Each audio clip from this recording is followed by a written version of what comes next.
Hey yo, ça va toi? Comment ça va? Wesh mes gars, wesh mes gauchers, je vous tous et très bien. Aujourd'hui il est content de se retrouver pour une nouvelle chronique. Ouais, ça va pas si longtemps que ça pour une fois, mais bref, let's go, c'est parti.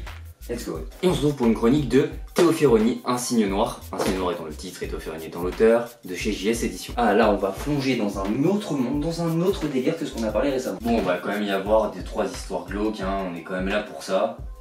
En plein mois d'horreur. Théo Ferroni nous emmène plutôt dans la ville du futur. Dans quelque chose qu'on connaît pas.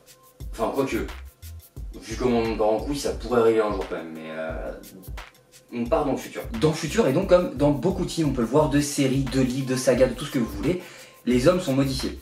Enfin, les êtres humains, hein, les hommes avec un grand H. Les hommes sont modifiés et ont notamment 2-3 aptitudes, peuvent mieux résister, blablabla, blablabla. Chose que l'on n'est pas à l'heure actuelle. Oui, parce que nous, au niveau modification, à part quelques piercings et quelques tatouages, genre notamment Saint-Rimout, on n'a pas grand chose à l'heure actuelle. Et si tu te demandes si j'ai placé cette punchline juste pour placer Saint-Rimout et mon nouveau tatouage, ouais, carrément ouais.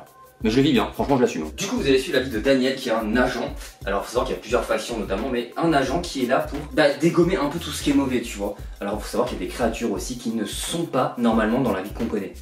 Et heureusement. Oui, parce que comme d'habitude, hein, quand on est dans ce genre d'univers, la paranormalité et tous les monstres, etc. qu'on peut en entendre parler, bien que ce soit des nouveaux, bon concrètement, hein, c'est monnaie courante là-bas. Hein. Et franchement, c'est hyper bien géré. Alors je dis pas qu'à chaque fois c'est mal géré, mais franchement, c'est hyper bien géré.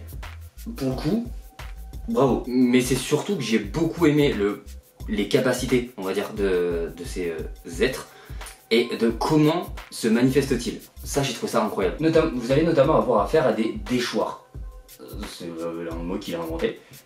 Qui se nourrissent et créent des personnes, enfin vous modifient plutôt pour aller attaquer d'autres gens, hein, bien évidemment, qui sont à l'intérieur de vous, des déchoirs qui réagissent à des sentiments que vous avez refoulés. Et pour moi, j'y vois littéralement un parallèle entre le fait que quand vous refoulez beaucoup de choses, vous devenez un peu la pire version de vous-même et pourront vous mener à des actes que vous n'avez pas aimé. Et bien évidemment, ici je vais pas aller jusqu'à la fin de l'histoire pour pas vous spoiler parce que sinon ça n'aura aucun sens, bien évidemment.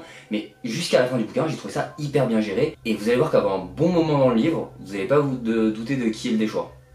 Enfin, ou un déchoir potentiellement parce qu'il y a plein d'autres races. Oui, parce que là je parle du déchoir, mais il y a plein d'autres espèces. Il y en a même qui se ramènent en plein milieu, qui n'ont aucune utilité entre guillemets dans l'intrigue principale, que vous allez quand même connaître, que vous allez voir à quoi ils servent. Potentiellement même les déchoirs. Il y a un autre nom que j'essaie de chercher que je n'arrive plus à retrouver. Les blancrages, c'est bon. Les blancrages. Et il faut savoir que souvent, entre même deux espèces, vous avez des similitudes dans leur comportement. Parce qu'en fait, ici, vous êtes plongé dans un univers qui mélange 2-3 choses. Déjà, vous avez une engueulade entre plusieurs factions parce qu'elles ne veulent pas s'entraider, mais quand même doivent coexister et cohabiter et s'entraider pour pouvoir faire en sorte que le monde soit sain. Vous avez une enquête policière, parce que littéralement, même si c'est paranormal, ça reste une enquête policière, donc c'est à moitié du polar, et ça c'est trop cool. Vous avez en même temps des gens qui doivent gérer par rapport à tout ça, par rapport à des émotions, et en même temps, vous avez le monde où presque on est des exosquelettes. Alors là, c'est pas réellement des exosquelettes parce que c'est notre corps, propre corps qui est carrément modifié, je sais pas si ça rentre dans la catégorie, mais c'est un mélange qui est bien traité, bien géré, mais vraiment vous avez un peu de tout dedans et je trouve ça trop cool. Alors j'ai conscience hein, que dit comme ça vous avez l'impression que c'est un gloubi-gloulba et que ça va trop vite et que tout est mélangé, mais non, chaque point est bien détaillé au bon moment, etc. À la limite, il y a 2-3 trucs que j'ai trouvé un peu inutiles et superflus dans le bouquin, c'est notamment l'utilisation de pouvoirs élémentaires, c'est-à-dire qu'ils peuvent créer des lames, genre un peu de glace si j'ai bien compris, ou des tonfas, etc. depuis leur corps modifié, ou en tout cas des trucs énergétiques. Bah en vrai ça apporte un truc parce que c'est le but de l'histoire et qu'on en parle dans l'histoire, mais en vrai de vrai ça ne serait pas, ça serait la même chose. Pour moi on aurait enlevé un peu le côté exosquelette, ça aurait fait la même. Bien sûr Théo Ferroni n'a pas dérogé à la règle du la morale à la fin de l'histoire, et ça j'aime beaucoup quand il y a des morales à la fin de l'histoire, je vais pas vous la spoiler parce que sinon je vous spoil le bouquin. Avec un plot twist à la fin sur un personnage que moi j'ai trouvé trop bien géré, trop bien fait et vraiment incroyable et très agréable à lire, mais ça va faire réagir quelques frustrés. Mais est-ce que ça on s'en battrait pas un peu les couilles sur cette chaîne? Bien sûr que si. Après je vous mens pas que ce soit des déchoirs ou des blancrages qui sont nouveaux dans cette histoire, ou quand ils parlent juste de fantômes, mais moi qui suis amateur de ce genre d'univers et amateur d'urbex etc, et que j'ai envie de voir plein de trucs dans ma vie, même le truc du monde invisible, eux j'ai pas trop envie de les rencontrer hein. Genre vraiment c'est très bien écrit, t'as pas envie de les rencontrer. Après t'as pas envie de les rencontrer aussi pour un point qui est très important, c'est qu'ils peuvent être en toi. Voilà. Donc je trouve que t'as un déchoir qui cohabite avec toi, qui essaie de prendre possession de toi quoi. Voilà, bah ouais, bah non, bah du coup, bah sans moi les gars. Allez-y, hein, courage les refs. Mais du coup, est-ce que l'enquête policière se tient? Oui, bien évidemment oui. Et heureusement, parce que sinon je crois que j'aurais pété un plomb. Oui, parce que j'aurais quand même fini le bouquin, étant donné que je suis chroniqueur littéraire, ici on fait bien son taf. Allez hop, et de 2 balles perdues, ça c'est fait. L'enquête policière se construit jusqu'à la fin, vous avez même des relations entre collègues qui sont incroyables. Jusqu'à la fin on vous tient un peu en haleine, même si par moments vous vous dites mais font pas un peu fausse route là, ça vous le verrez.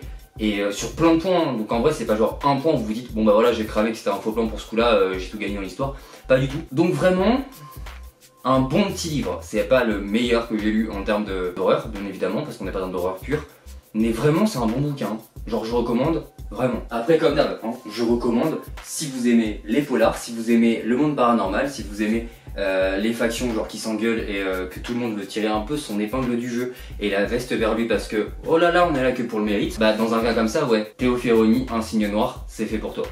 Régale-toi, t'as le lien dans la barre d'infos comme d'habitude. Et bien sûr puisqu'une chronique ne finit jamais sans ça, la couverture. Donc de mémoire ça doit être le bâtiment dans lequel il bosse et bien sûr les signes derrière noirs avec du sang à capter, les mâts, ah non c'est pas des marches, j'ai toujours cru que c'était des marches. Et en plus vous avez une illustration qui est incroyable à l'intérieur, je sais pas qui l'a réalisé, illustration par Rémi Jante, je ne sais pas si ça se dit comme ça mais Rémi Jante sinon, pour l'illustration au milieu est vraiment bah, full banger. L'illustration est vraiment très belle et incroyable, je vais pas la spoiler ici, on connaît le bouquin bien évidemment. Et ça fait du bien parce que j'en parle pas beaucoup pour pas spoiler certains passages de l'œuvre mais ça fait du bien de voir des histoires comme ça avec des personnages un peu diversifiés et de la diversité et de l'inclusivité, bordel. Moi, de soutenir autant de trucs incroyables, je finis par me faire tirer dessus par contre. Mais bon, on a le dollar. Bref, j'espère que cette chronique et ce dévorage du coup vous aura plu. Encore une bonne découverte, juste ici. Vous êtes incroyables tous, merci les auteurs de nous faire vivre ça. Comme d'hab, vous avez tout dans la barre d'infos. C'était Titou, je vous dis à demain pour une nouvelle vidéo. Peace.